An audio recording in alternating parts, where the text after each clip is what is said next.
Buenas noches, profesor. Buenas noches, compañeros. Nosotros somos el grupo número 4 y está conformado por las compañeras Joana, Gabriela Gavilán, Dayana Cabrera, Giovanna y quien les habla, Susana Tazú. Nosotros vamos a hablar sobre la sociabilidad del hombre y sobre algunos filósofos importantes. El ser humano nace ubicado en una familia y en una comunidad civil determinada de manera natural. Los hombres necesitan de los demás para alcanzar sus propias perfecciones individuales. Esta perfección desde el punto de vista finalista no puede lograrse en la soledad, puesto que el hombre no puede bastarse a sí mismo. La comunidad es el espacio donde puede desarrollar y sobrevivir el hombre. No se basta a sí mismo para atender las necesidades de la vida, necesita la ayuda de los otros para reconocer lo que requiere su subsistencia y procurárselo. Es esencialmente comunicativo. Los hombres, al ser un ser social, llegan a desarrollar muchas capacidades de inteligencia y a averiguar lo que hay a su alrededor. Cada día van avanzando con innovaciones, con emprendimiento, con la tecnología, con la ciencia, etc. En el siguiente trabajo, como les dije, vamos a hablar sobre algunos filósofos importantes. Yo le voy a estar hablando sobre el ser humano con relación a otros hombres. Una de las características más resaltantes de la comunidad es la vida social entre los seres humanos.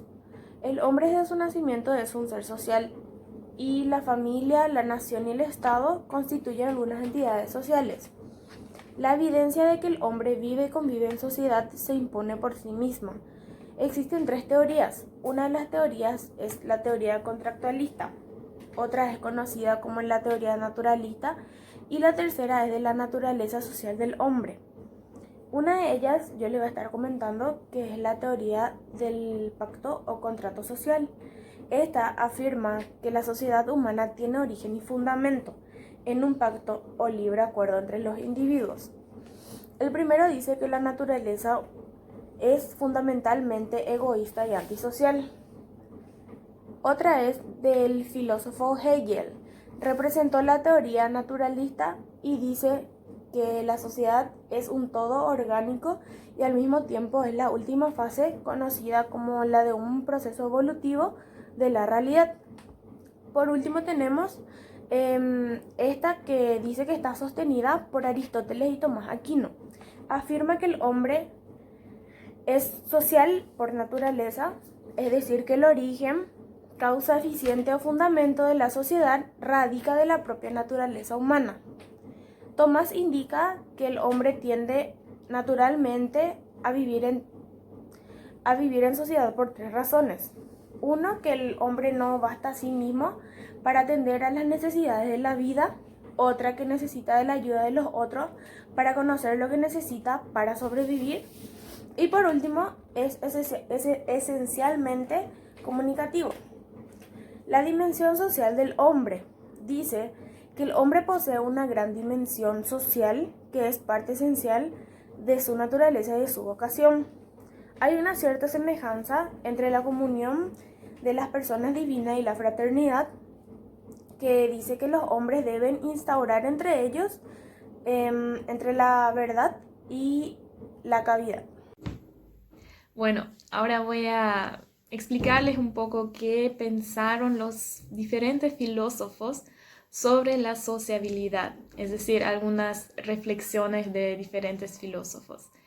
Por primero está Aristóteles, el griego, y los griegos ya les resultaba imposible concebir al hombre en un estado de aislamiento porque dijeron: el hombre por naturaleza es politikon zoion, que significa el hombre es un animal social y político, no puede estar solo, porque un hombre aislado no puede bastarse a sí mismo y solamente en la comunidad con los otros, ahí se siente bien y ese es el espacio donde el hombre puede sobrevivir. Es decir,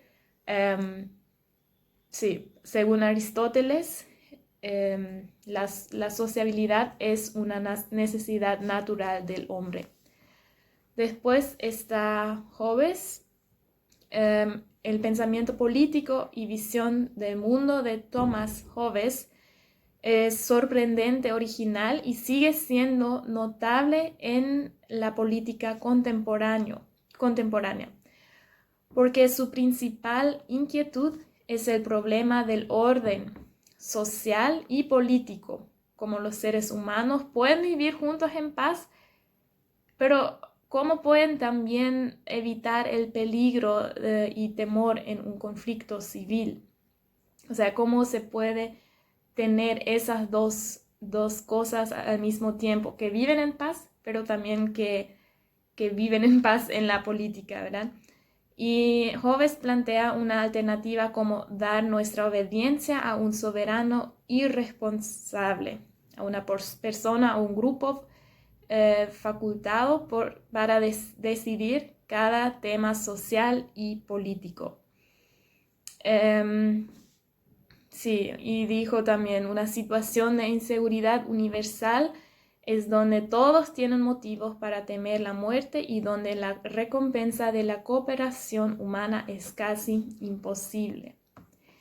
Y después está Rousseau, no sé cómo se dice, pero Rousseau supone que el estado primitivo del hombre era asocial y que en áreas de un mayor perfeccionamiento la sociedad se constituye gracias a un contrato social por el que los individuos ceden sus derechos en favor de la comunidad y del poder civil que representará la voluntad general.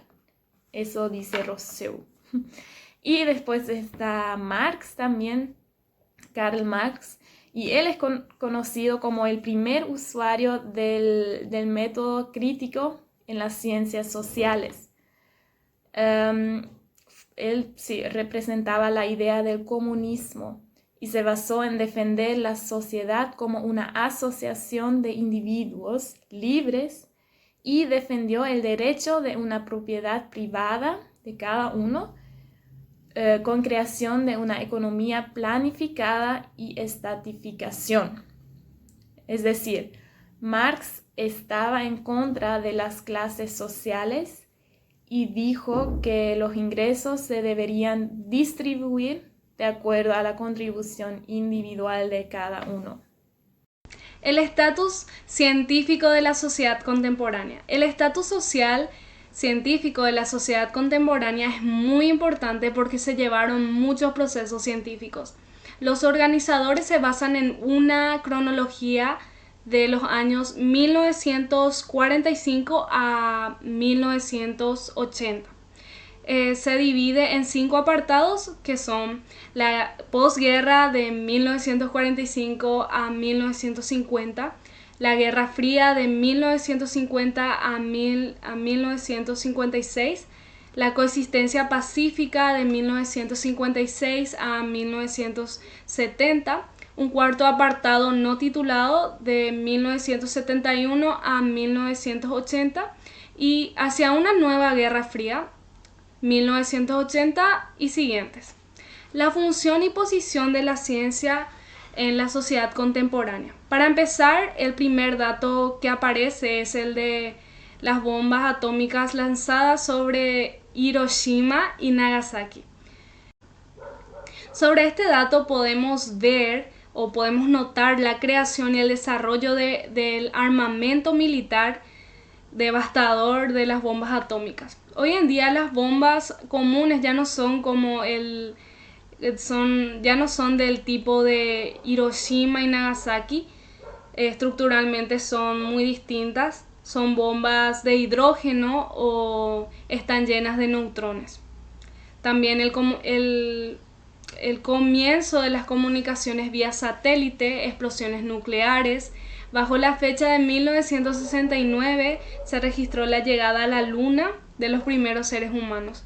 Y viendo todos estos avances científicos en la sociedad contemporánea produjo la desigualdad social, se genera una gran diferencia entre las clases sociales, la riqueza queda concentrada en muy pocas manos, o sea, en muy pocas personas. Concluimos con este trabajo realizado que el ser humano no está hecho para estar solo, sino necesitan a los demás para poder sobrevivir y desarrollarse física y emocionalmente. Hay diferentes opiniones acerca de la sociabilidad, pero donde todos los filósofos comparten la misma opinión es que cada ser humano no puede estar solo. La sociabilidad humana implica la convivencia, el ser para otro. Las uniones de los individuos en una comunidad prueban el carácter social de la naturaleza humana. De hecho, los hombres ya nacen en el seno de la sociedad. Al principio de su vida la necesitan ineludiblemente y cuando llegan a la edad adulta no se pueden separar de ella totalmente, sino con grave perjuicio para su bienestar físico y mental y espiritual. Por consiguiente, más allá de la propia supervivencia, la existencia humana en cuanto tal implica la satisfacción de una serie de necesidades materiales y espirituales que exigen naturalmente la sociabilidad. Concluimos con todo esto el trabajo.